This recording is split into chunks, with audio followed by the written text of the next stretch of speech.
Halo semuanya, balik lagi di YouTubeku.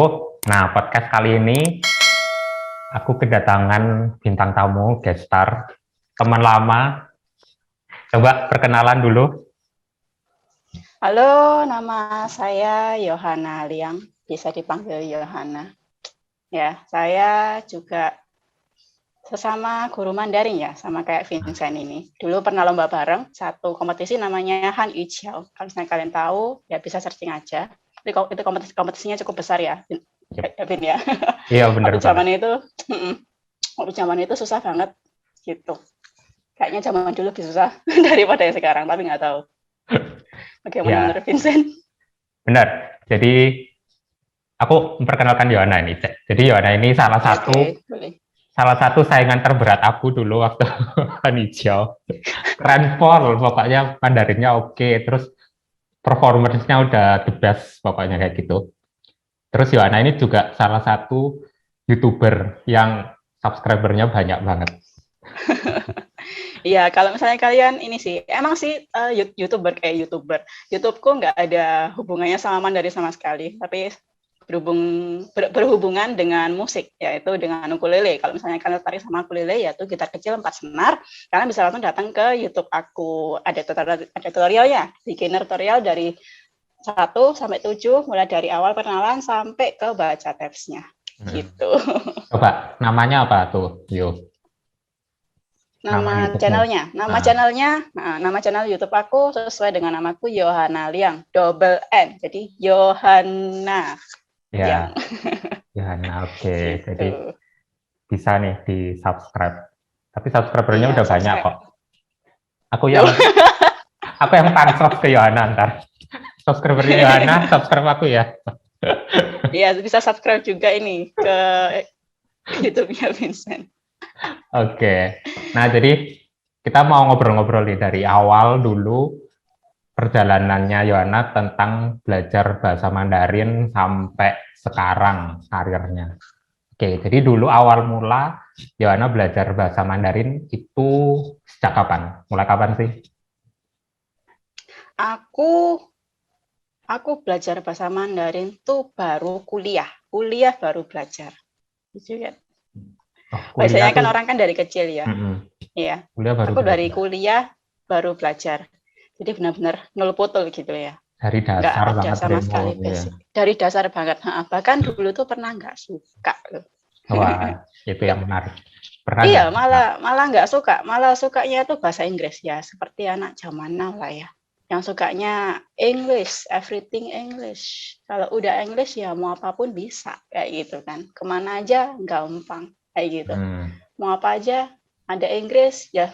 Seenggaknya pasti kita tuh berpikiran gak isone orang pasti bisa bahasa Inggris dikit-dikit ya, lah, ngerti-ngerti, ngerti. yes yes sir, sir, oke oke, gitu kan. Pokoknya kan waktu itu mikirnya kayak gitu, makanya terus daripada belajar bahasa Mandarin angel-angel gitu, sama juga nggak ada tertarik sama sekali, walaupun engkongku dulu tuh termasuk yang engkongku Oh, tuh banget.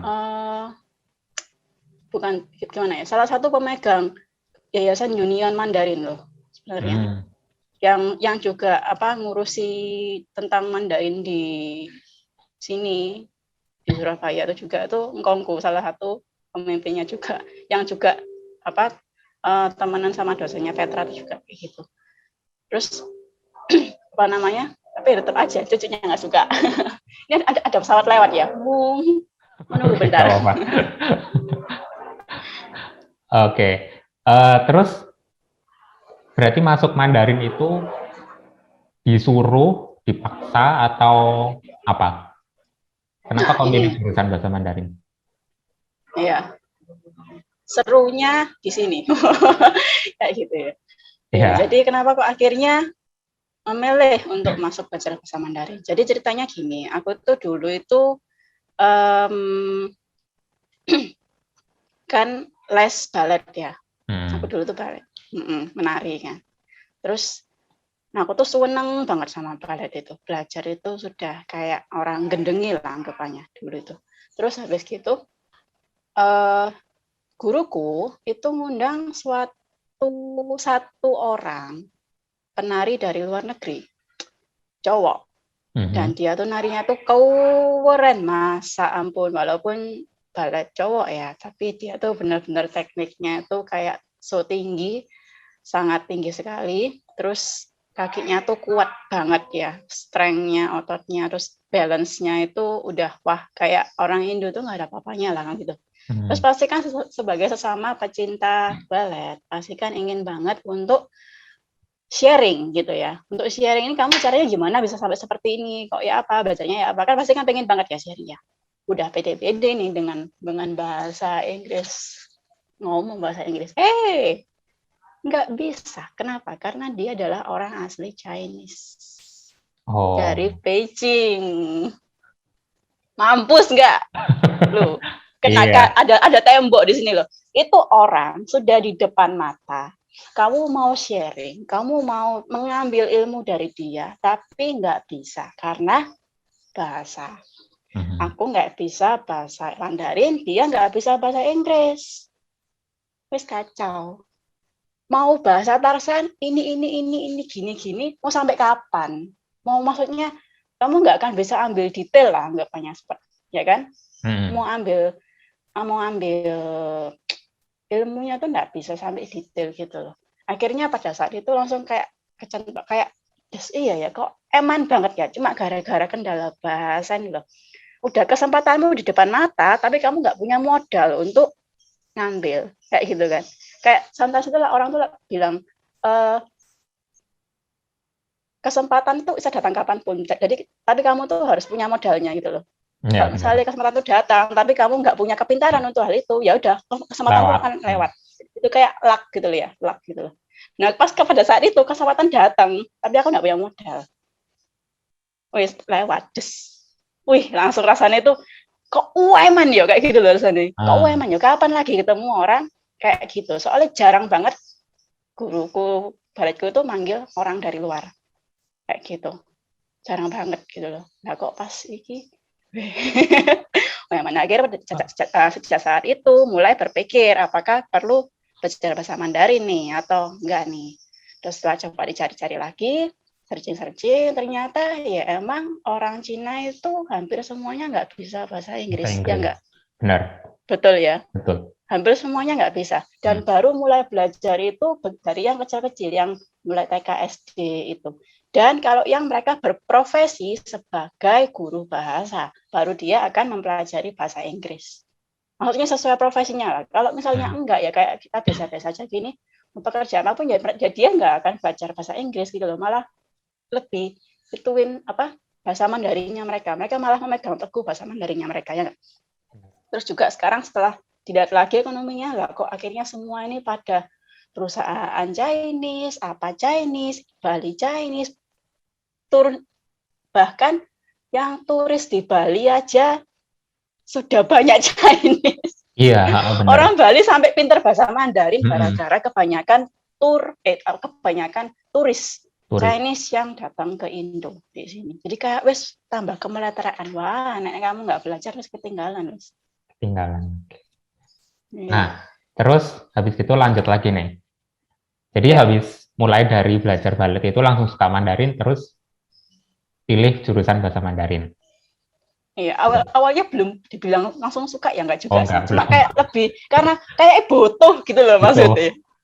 Iya, jadi kebutuhan ya, bukan gara-gara suka. Nah, kebutuhan. Iya, bukan gara-gara suka, karena gara-gara kebutuhan. Kayak, wah ini ya berarti perlu ini. Kalau nggak gitu ya apa nih? Masa, apalagi kan mikir juga, belajar ilmu sampailah ke negeri Cina. Wah, kan ada tuh istilah kayak gitu. Iya. Aja pikir-pikir, yo bener juga gitu loh maksudnya. Yo bener juga. Soalnya ya apa mau dilihat sing apik di China nomor 1. Jadi kan dia apik apa? Yo China. Mereka China, ekonomi China, karena kayak semua tuh kayak serba menuju ke sana gitu loh, ya kan? Gitu. Oke, jadi terus habis itu masuk kuliah, nah itu kan mulai dari nol. Kuliah belajar. Ya. Nah perjuangannya tuh gimana? Kan susah banget. Apa teman-temannya Yohana waktu itu udah ada yang bisa, terus apa semuanya sama rata mulai dari nol? Gimana perjuangan belajarnya? Ya. Sampai bisa jago.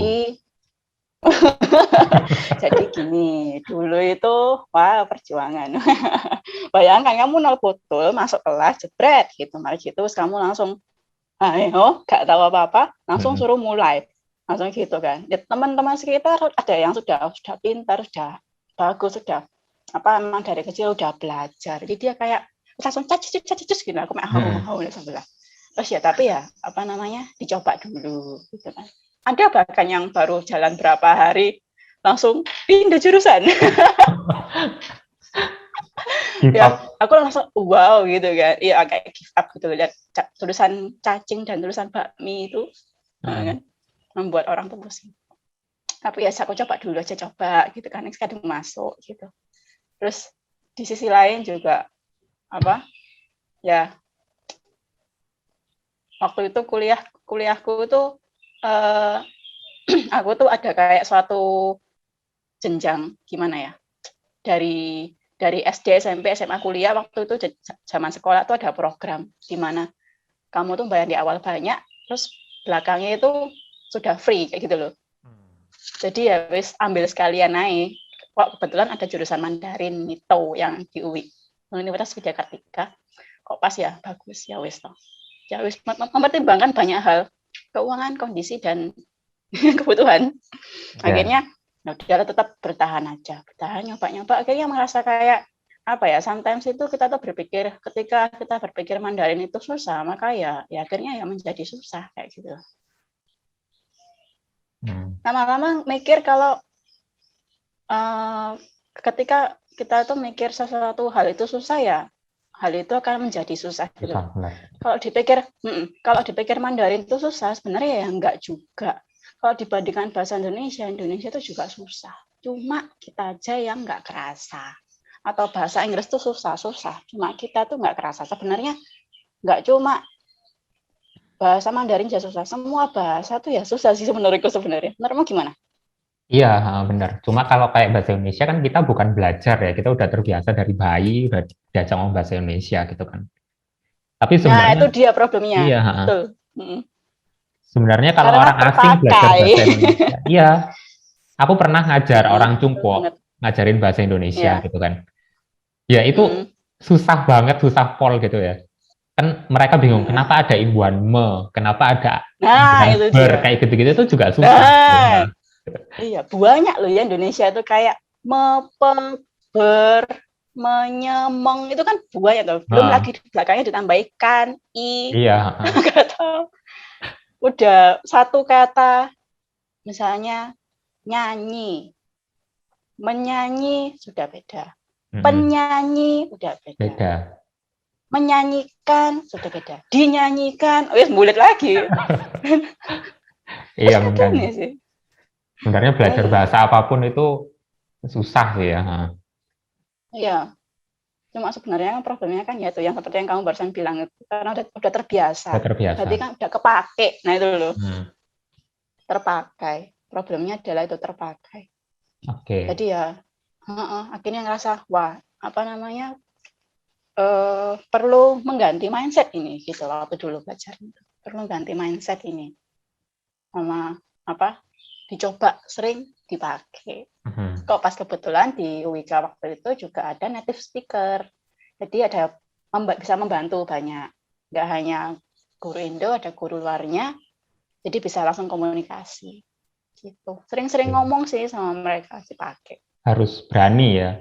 Soalnya gini, Iya. problemnya kalau di kampusku ini kan juga sama, ada native speaker-nya, ada Laoshi dari Indonya juga. Tapi mereka kebanyakan yang awal-awal itu takut kalau misalkan dapat kelas yang dari Cungko Laos kayak gitu. Nah, Yohana tipsnya gimana sih supaya ya udah tabrak ngomong aja gitu. Soalnya mereka itu mahasiswa itu biasanya lebih milih ke prefer ke Laos Indo. Soalnya kalau nggak tahu kan bisa diajak ngomong bahasa Indonesia kayak gitu. Terus jadi Ini tips gimana dari caranya sisi tipsnya? orang belajar.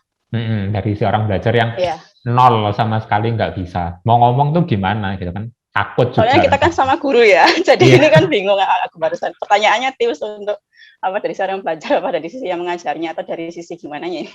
Sisi belajar ya? Ya, dari sisi murid. Sisi murid. Ya, kalau dari sisi murid, sometimes memang mengumpulkan mengumpulkan apa namanya, mengumpul keberanian untuk ngomong itu nggak mudah, ya kan? Itu aku pernah ngalami banget waktu zaman SMP. Aku tuh mau mengajukan pertanyaan kepada orang Singapura waktu itu untuk bertanya mengenai pertukaran pelajar. Pertukaran pelajar apa ya? Apa penerimaan murid gitu loh. Waktu itu di Raffles Institution gitu kan. Mau tanya satu pertanyaan dulu, derudek kayak minta ampun gitu kan. Tapi setelah akhirnya memberanikan diri, terus akhirnya tanya kan, sampai aku tuh kerasa waktu itu tanganku tuh gemeter gara-gara aku mau ngomong. Sungguhan, sampai aku ngerasa tanganku tuh gemeter dan dingin karena aku tuh mau ngomong dan wis nyiapno bolak-balik ngomong bolak-balik di dalam hati ini untuk angkat tangan. I want to ask a question gitu kan. Tapi akhirnya ya wis memberanikan diri, angkat tangan, tanya, cedes, aku lupa waktu tanya apa. Begitu selesai, wih, modun, jelas gitu kan. Ini namanya grogi, itu langsung turun, jelas, ambiar. Tapi setelah saat itu, kayak when you step the first step, ketika kamu sudah melangkahkan langkah pertama, langkah keduamu nggak akan susah. Itu sih tipsnya. Tipsku gitu sih, kurang lebih kayak sebuah kesan, kamu cobalah dulu pertama. Coba aja dulu pertama. Ketika kamu udah melakukan pertama, maka langkah keduamu, ketiga itu nggak akan sesulit yang pertama. Udah jalanin aja. Emang pasti ada salah, wajar. Tapi tetap kamu cobalah langkahmu yang pertama, the first step. Kalau nggak ada langkah pertama, ya nggak ada langkah kedua, ketiga kamu Gitu sih. Dari pengalaman gue sebelumnya tuh gitu sih. Kerasanya tuh kayak, iya ya, kalau seandainya waktu itu aku nggak memberanikan diri untuk bertanya itu, walaupun derdek-derdek kami karu-karuan, ya nggak akan bisa jalan, gitu. Oke, ya benar. Jadi yang penting itu dilakuin dulu, hasilnya ntar dipikirin kemudian hari. Cobalah melangkah-langkah pertamanya dulu. Langkah pertama aja. Sometimes it must be fail, but it's okay. Ya sometimes itu bisa inilah ya, 会失败lah对吧？会不成功或者怎么样。Tapi ya coba aja. Malah itu yang cerita nanti. Iya. Malah jadi cerita, jadi pengalaman seru. Gitu. Kalau kamu dulu gimana? Dulu kayaknya aku juga sama sih, kayak Yohana. Soalnya aku dulu dari SMA tuh dulu aku juga ada belajar bahasa Mandarin, tapi cuma kelas 10, SMA 1 aja. Terus SMA kelas 2 sama kelas 11 sama kelas 12 sudah nggak ada Mandarin. Nah, terus habis itu masuk ke Macung, lulusannya langsung dari Chungkwo ya kan. Terus habis itu aku ya sama, nol putul, nggak ngerti sama sekali gitu. Dan nggak suka sebenarnya, karena itu wajib. Aku nggak milih jurusan bahasa Mandarin, kuliahnya aku teknik informatika, tapi karena di sini wajib semua jurusan harus ngambil dan lulus mata kuliah Mandarin, jadi mau nggak mau ya udah harus ngambil gitu kan. Nah, pertamanya kayak nggak suka. Ini ya, apa? Jurusannya, kamu tuh asalnya jurusannya apa nih, Teknik informatika. IT. Teknik informatika, ekonomi. Yo IT. Berarti Mandarinmu tuh ini ya, apa? Jurusan tambahan berarti? Iya, karena di Macung semua jurusan wajib ngambil Mandarin dan harus ngambil HSK kayak gitu. Oh, HSK berapa waktu itu? Waktu lulus sih aku HSK 5. Oh, mesti HSK 5 ya? Oh, nggak harus. Atau pokoknya minimal ngambil yang jurusan selain Mandarin ya. Yang jurusan selain Mandarin minimal ngambil HSK 1. Bebas, yes, pokoknya ngambil. Aku sih kalau jurusan tambahan nggak setinggi itu kan. Kamu lulusnya jurusan HSK 5. Oh, kok sangar ini? Kok sangar ini? Padahal bukan jurusan. Iya, makanya. Lah iya makanya, kayak gitu nggak usah jurusan tambahan kok, langsung ambil 2 jurusan. Bukan kok jurusan tambahan, bukan mata kuliah tambahan, langsung jurusan tambahan. Nah, kalau Yohana kan gara-gara balet. Nah, kalau aku itu gara-gara wushu. Aku suka wushu kan. Nah, terus di Macung yang ngajar wushu itu lausunya dari Chungkwo. Terus ya sama, nggak bisa pakai bahasa. Kok kurang lebih ya? Lebih ya? Apa, terus habis itu ada translatornya kan, kakak tingkat gitu. yang udah bisa Mandarin. Terus ditranslate gitu, habis itu aku ngerasa kayak, wah kayaknya keren banget gitu ya, kayak yang ikut Wusu waktu itu ada sekitar 30 anak, terus habis itu dia sebagai translator gitu, kayaknya aku, keren juga jadi translator. Nah, sejak saat itu kayak, Oh, jadi mulai terinspirasi mendalami. dari kakak kelas. Iya. Ya, Terus sama Laosu itu juga sering diajak makan, diajak ke rumahnya kayak gitu. Jadi iya, lama-lama ya kan. ya bisa Terus, gitu. Jadi aku iya, iya, bisanya iya, bukan iya. gara-gara di kelas, tapi gara-gara sering nongkrong sama Laosu. Oh, iya, iya, iya, iya, iya, iya, iya. Tapi itu benar membantu juga loh sebenarnya. Itu walaupun terdengar mungkin sedikit memanfaatkan ya. Karena terus ngintil sama Laosu kan untuk Iya. berkomunikasi. Tapi emang itu salah satu cara untuk belajar. Iya, karena kan itu ya, secara nggak langsung bahasa tuh tidak bisa dipungkiri kalau butuh ini nggak sih, kalau butuh wadah, ya kan, butuh lingkungan bahasa. Butuh lingkungan. Dan ketika, iya butuh lingkungan bahasa kan, dan ketika lingkungan itu nggak ada, maka bahasa itu nggak bisa berkembang. Dan kebetulan karena teman-teman di sekitar nggak ngomong, ya nggak ada lingkungannya. Lingkungannya di mana? Ya di Laos. Iya benar ya di Laosu juga. Iya, secara nggak langsung kayak walaupun terdengar kayak memanfaatkan sebenarnya ya nggak juga ya. Enggak juga. Enggak juga. Enggak. Tergantung motif kayaknya. Iya. Jadi kayak gitu. Itu pengalamanku sih. Ya, sama sih. Aku dulu juga gitu kok, sering nonggo. Waktu itu kan ada di UIK itu ada guru magang. Guru magang kebetulan yang guru-gurunya native-nya itu juga masih muda. Jadi umurnya tuh masih 23-an, 24 gitu loh. Jadi kan pikirannya tuh kayak sealiran gitu loh sama kita yang mahasiswa gitu loh, ya kan. Jadi kayak masih sefrekuensi. Nah, kebetulan mereka tuh juga karena profesinya bahasa ya, bisa bahasa Inggris waktu itu. Jadi waktu itu aku juga terbantu banget kalau misalnya aku nggak bisa komunikasi sama dia, ya aku pakai bahasa Inggris saat kayak gitu loh. Jadi kayak convert pelan-pelan lah. Kadang timpal Inggris, kadang baru ada Mandarin, Inggris, Mandarin, kadang gitu lah. Pokoknya nyampe dulu lah bahasanya. Nyampe dulu lah, temenan dulu lah gitu. Bawa jalan ke sana, bawa jalan ke sini. Kan mereka di sini kan juga jarang kemana-mana ya. Gitu ya kan. Jangan tidak ada tour guide lokal anggapannya ya. Jadi kayak secara nggak langsung waktu itu aku tuh bawa mereka jalan ke sini, ke tempat wisata ini itu, memperkenalkan Surabaya. Akhirnya ya sambil belajar, bantu juga sih. Tapi kalau sekarang gimana ya? Apanya? Kalau sekarang ini loh, kan zaman pandemi. Nah ya itu sih agak susah sih nyari lingkungan. Udah nggak bisa. Oke, selanjutnya nih. Nah, terus Yohana itu mulai sukanya sama Mandarin itu waktu kapan? Jadi tipping pointnya apa ya? The snap Thanos-nya itu, nah ini aku suka bahasa Mandarin. Mulai gara-gara apa? Momen apa? Atau sampai sekarang hanya merasa itu kebutuhan? Aduh, apa ya?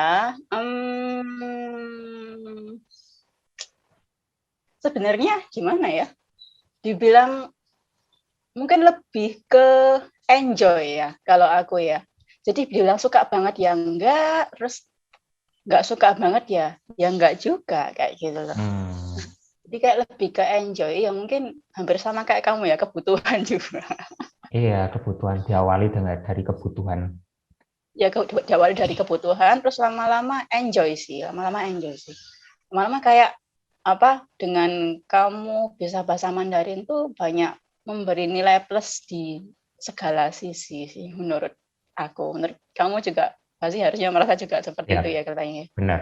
Iya, sama seenggaknya kan misalnya kalau waktu zaman belajar kuliah ya seiring berjalannya waktu ngerasa Mandarin itu cukup menyenangkan sih. Dalam menyenangkannya itu walaupun kelasnya tuh paling banyak dari antara jurusan yang lain. Jurusan Mandarin itu paling banyak loh. Daripada kayak manajemen atau apa gitu. Oh ya? Jam itu lebih wakeh. Iya, benar. Oh. Jadi kayak SKS-nya lebih banyak ya? Aku lupa. Iya, SKS-nya lebih banyak. Aku lupa sampai berapa. Cuma misalnya ya, kita tuh selalu dari kelas jam 8 pagi, siang istirahat, terus lanjut lagi, ada kelas sore. Dan itu kayak hampir tiap hari tuh kayak gitu. Jarang banget kalau ada yang cuma sore aja atau pagi aja. Kayak jurusan-jurusan lain kan dia kan cuma pagi aja atau siang aja gitu kan. Bolongnya Ya. tuh banyak loh. Nek Mandarin tuh nggak kuat kayak. Soalnya kan banyak yang dibahas. Gak nyangka. Tapi apa namanya kayak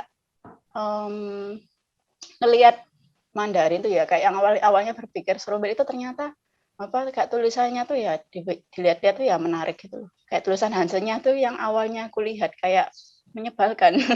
Lama-lama jadi sedikit menyenangkan. Soalnya dia tuh kayak Lego kalau dilihat lama-lama itu.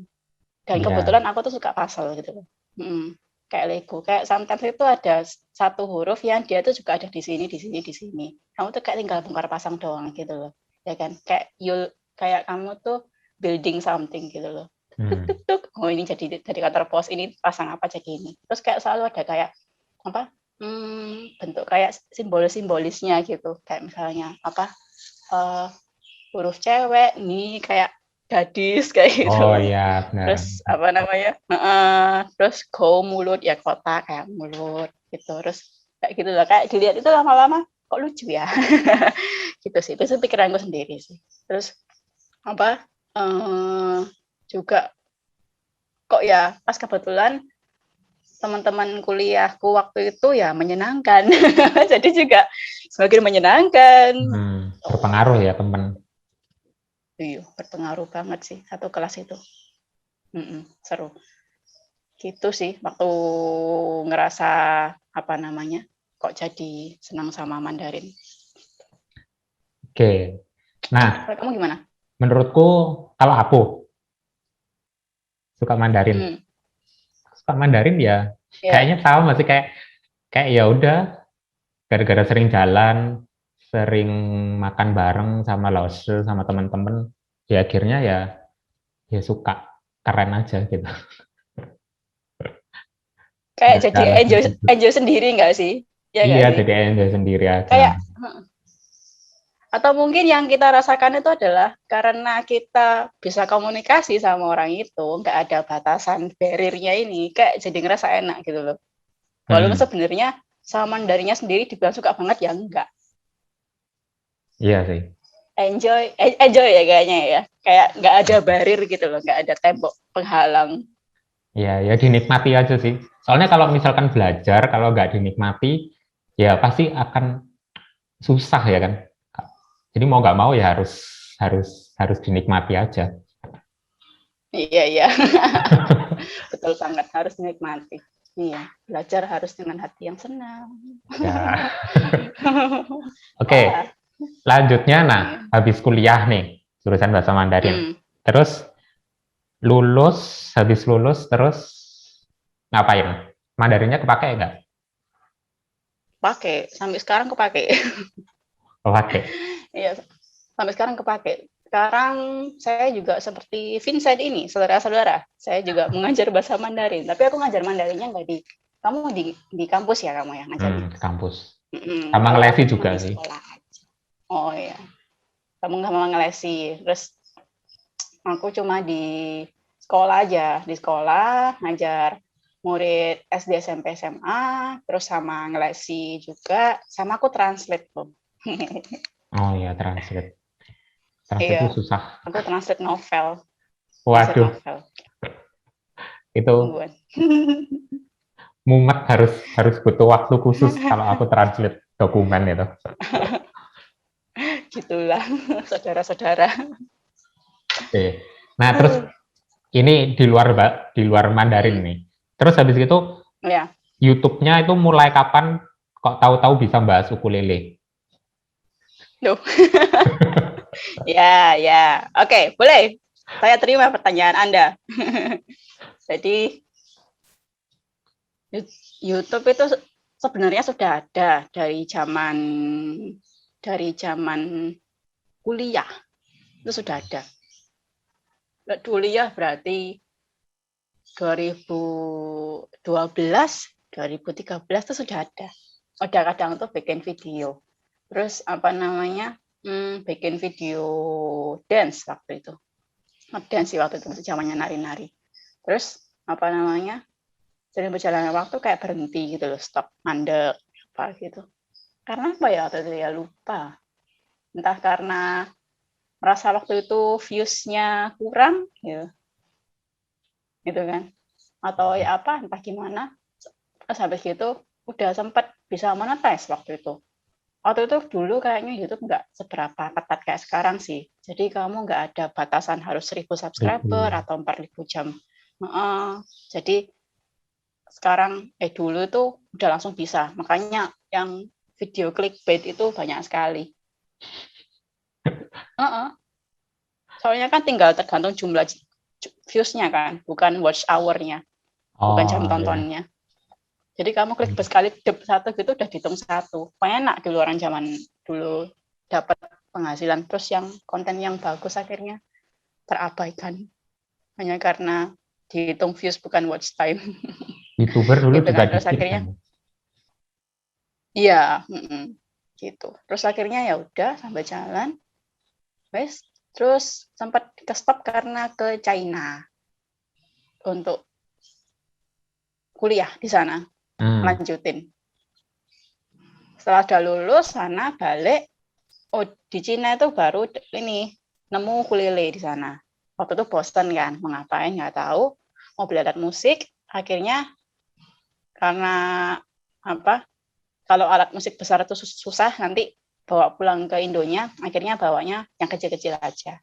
Ketekan ya milihnya ukulele gitu. Seru gitu. Akhirnya suka-suka main, coba bikin cover ya apa gitu. Kan sekarang kan ini kan YouTube itu lah ketat loh, ketat apa namanya copyrightnya nih loh, ketat banget kan. Kamu pakai lagu apa tuh kan, nah. Dan kalau kamu bikin video dance, kamu pasti mau nggak mau pakai lagu populer ya nggak? Ya. Dengan terus kalau bikin itu ya sudah, kena copyright jebret nggak bisa monetas, nggak bisa apa-apa, ya cuma bisa iklan doang kayak gitu loh, iklanin portfolio lah gitu. Terus kalau cover ukulele ini tidak kena. Jadi ya buat aja ukulele. Kebetulan juga suka, terus merasa unik, merasa jarang, coba tuh jalan terus sampai sekarang. Otodidak berarti ya belajarnya? Atau les? Belajar sendiri? Ada, ya otodidak, tidak semua. Waduh, kok keren. Ya begitulah. Kalau kamu gimana? Apanya? Tadi kamu ini mau mulai channel ini, asal mulanya gimana? Asal mulanya kalau aku sih gara-gara pandemi. Oh iya lah. Iya, sebenarnya sama sih. YouTube itu udah ada, channelku tuh udah ada sejak tahun waktu kuliah sih, 2013, 2014 waktu itu. Tapi ya waktu itu aku masih belum mengerti AdSense dan lain sebagainya itu ya. Jadi ya udah cuma upload, terus upload video-video dan itu kena copyright juga. Ya kan copyrightnya ketat ya. Terus habis gitu pas tahun kemarin itu ada pandemi, kan ngajar harus online.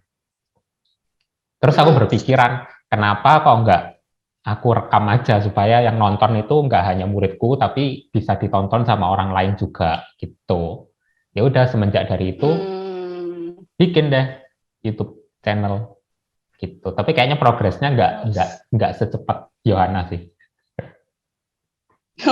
Oh enggak, karena aku mungkin udah mulai lebih lama, makanya itu. Tapi aku lihat YouTube progresnya ya lumayan cepat tuh. Udah 1.000 subscriber ya. Iya. Kamu aku bilang cepat juga sih.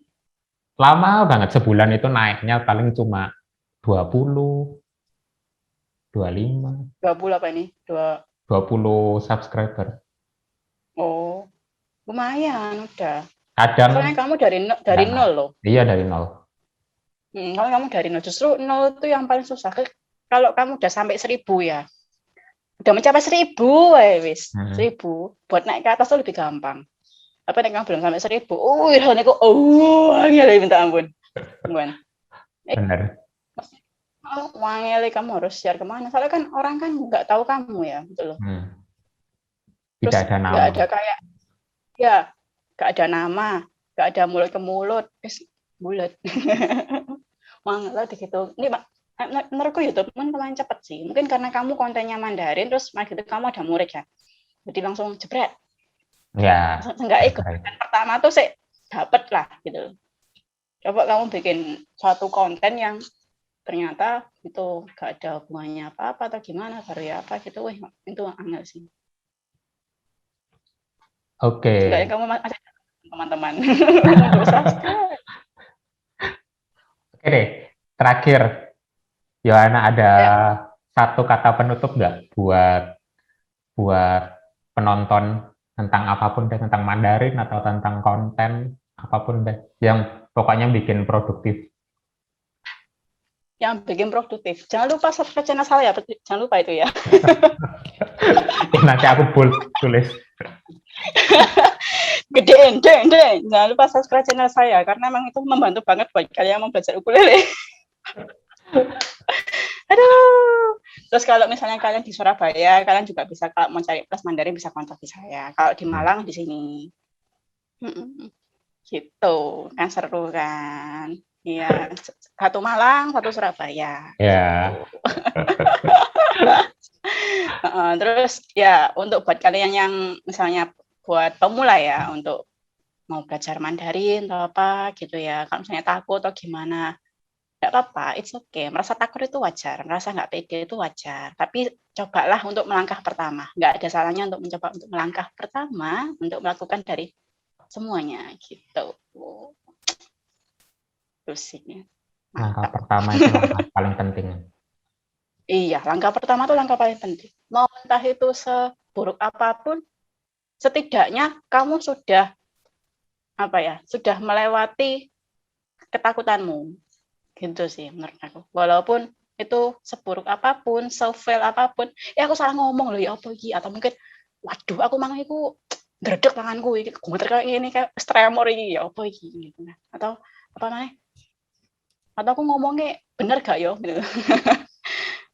Kayak apa gak ya gitu.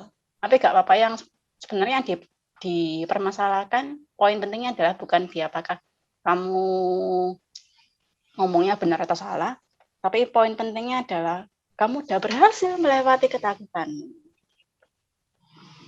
Ya. Oke, thank you Yohana buat waktunya. Iya.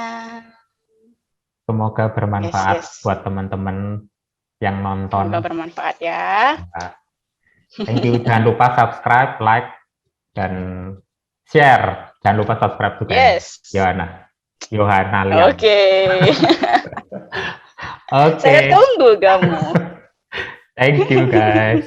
Bye-bye. Iya, bye-bye.